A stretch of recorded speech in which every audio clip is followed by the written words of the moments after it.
All right. Bon matin tout le monde, bon dimanche. Écoute, je reçois beaucoup de courriels, de mal en privé. Puis je m'aperçois là, qu'il y a plusieurs gens, il y a plusieurs hommes, plusieurs femmes qui se joignent au groupe, qui sont dans des situations dramatiques, qui sont dans des situations où ça se peut qu'il n'y ait rien à manger demain, ça se peut qu'ils ne puissent pas avoir un toit, une maison chauffée demain. Ça se peut qu'ils puissent rien s'acheter pour se mettre sur le dos. Euh, Ça, c'est des situations, ce que moi j'appelle dramatiques. C'est des situations dans lesquelles la sûreté de notre personne est respectée. C'est-à-dire que si vous vous pointez dans un bureau d'aide sociale, à la CSST ou des endroits de même et que vous leur dites tout simplement que là, j'ai plus rien à manger, je réclame la sûreté de ma personne et je la réclame maintenant. Ces gens-là vont vous faire un chèque.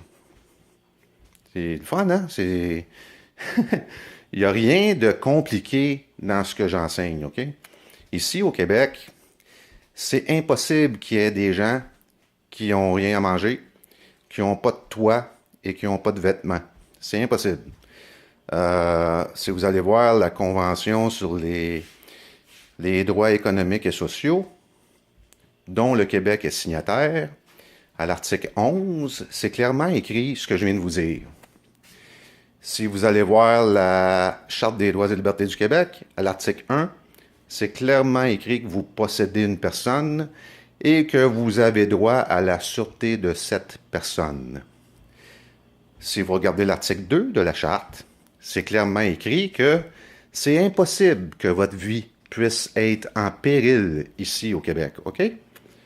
Fait que là, arrêtez tout, là. Écoutez-moi. Vous rentrez là, puis vous leur dites que je réclame.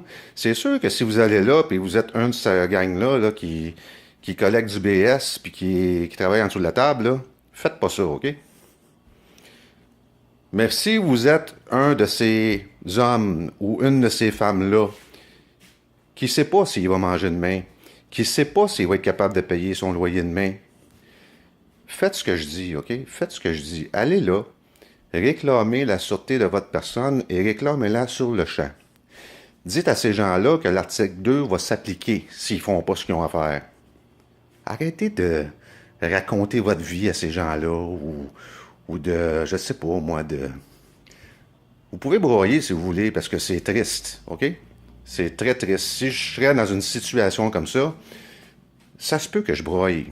Tu sais, parce que c'est triste quand même, là. Mais arrêtez de... Il n'y a pas d'autre façon de faire, vous comprenez? Je réclame la sûreté de ma personne et je la réclame maintenant. Je dois sortir d'ici avec un chèque parce que j'ai faim, sacrément. OK? C'est pas compliqué, ça, là.